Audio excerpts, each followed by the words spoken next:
That breaking news, an investigation now underway to determine if an immigration operation at a Home Depot in Monrovia is connected to a deadly pedestrian accident on the 210 freeway. That operation happened just after 9 o'clock this morning. Witnesses tell us 10 people were detained. A few others ran away. One man reportedly ran onto the freeway shortly after that. The CHP started receiving reports that a pedestrian was hit and killed on the 210 freeway. That's near the Home Depot location. Now, the CHP has not confirmed if this is the same person, but witnesses say his daughter showed up and was visibly upset. I think we might have met the daughter, and she was really upset. And I just think this is a horrendous thing to do to hardworking people. These aren't criminals. If they want to go after criminals, there was a lot of people for that. These are people that are here to work, that want to make America better. They're supporting their families. Community members are expected to gather tonight at that Home Depot. NBC4's Ted Chen will have a live report at 5. And more breaking news to tell you about a big immigration operation unfolding right outside an event where Governor Newsom was speaking. Yeah, the governor and other top Democrats gathered inside the Japanese-American National Museum in Little Tokyo to talk about a congressional redistricting map plan. While that was going on outside, federal immigration agents showed up in force, detaining at least one person. We have live team coverage right now. Our Conan Nolan is live in our newsroom, but let's begin with NBC4's Robert Kovacic, who was there outside the museum watching this operation unfold. Robert.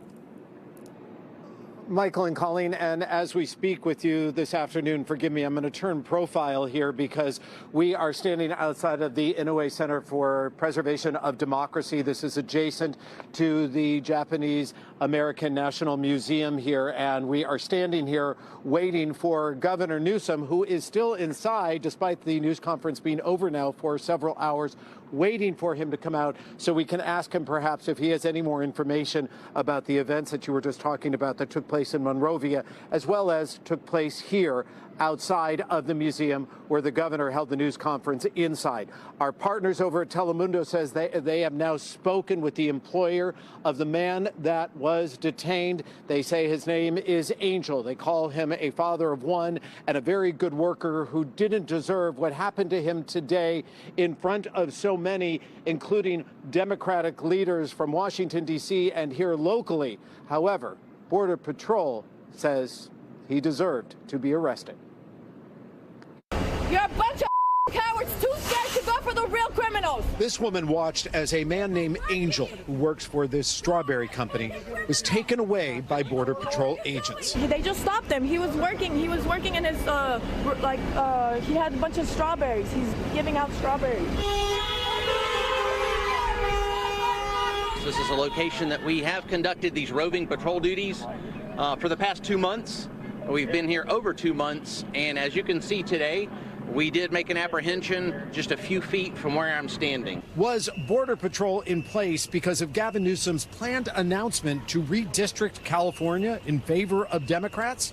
They would not respond when asked directly by NBC4 and later by NBC4 Investigates. But the swift arrival of Mayor Bass with her own answer. Mayor Bass, you're live on NBC4 right now. You do not believe that this just happened to be a coincidence? There is no way this was a coincidence. This was widely publicized that the governor and many of our other elected officials were having a press conference here to talk about redistricting, and they decided they were going to come and thumb their nose in front of the governor's face. It's not a coincidence. I mean, Trump is all about spectacle.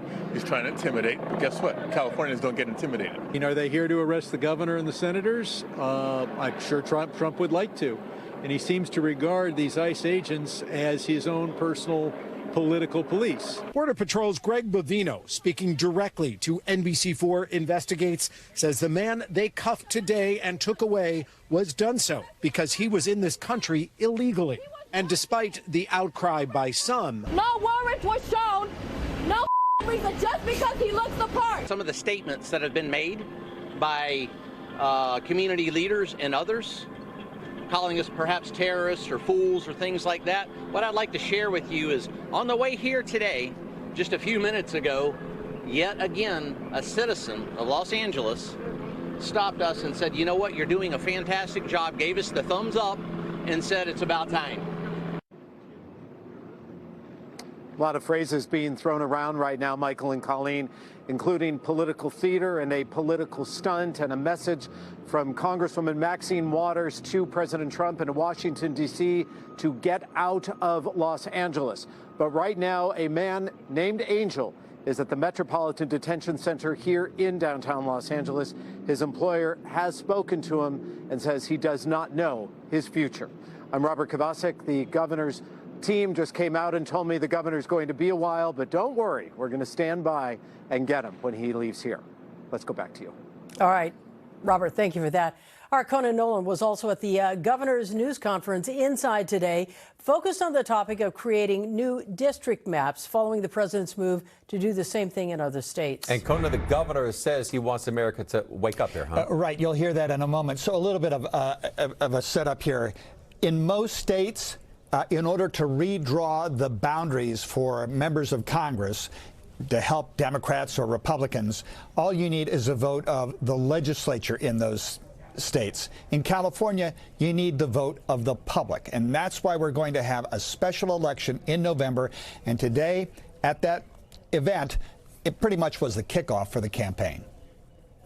It had all the makings of a political rally. Governor Gavin Newsom at the Japanese-American Museum and its Center for Democracy, flanked by Senators Adam Schiff and Alex Padilla, along with leaders of labor unions the governor is counting on, kicking off their special election campaign this November to redraw the borders of California's 52 House seats with the goal of eliminating 5 Republican districts. To recognize today is Liberation Day in the state of California, and as Senator Schiff said, Donald Trump, you have poked the bear, and we will punch back.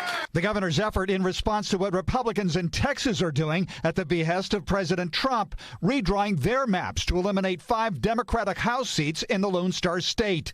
This is all about next year's congressional midterm elections, where Democrats hope to gain a majority in the House, which would effectively shut down the president's legislative agenda for the last 2 years in office. House Democratic Caucus Leader Pete Aguilar of San Bernardino. Californians believe in fair maps. Maps drawn by our independent, citizen-led commission that respects the voice of every voter. But if Texas and other red states want to move forward with their partisan power grab to rig the elections, we cannot sit on the sidelines. The governor's high-stakes message, though, appeared to be amplified by what was happening outside the event, with ICE agents showing up in force to take into custody a street vendor. The governor was confident it was all planned. Wake up, America. Wake up. You will not have a country if he rigs this election. You will have a president who will be running for a 3rd term. Mark my word. I wasn't exaggerating when I said that I received in the mail a Trump 2028 hat from one of his biggest supporters. These guys are not screwing around. The rules do not apply to him. The most corrupt president in history is a lawless president. Wake up, America. Wake up to what's going on.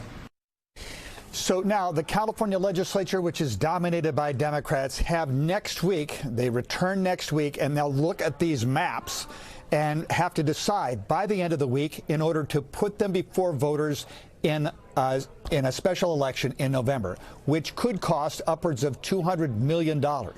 But the governor says democracy, well, you can't put a price on it. I'm Conan Nolan, NBC4 News. All right, Conan, thank you. We will, of course, will continue to follow this breaking news on air and online. And right now, there's a special section on our NBCLA website dedicated to immigration.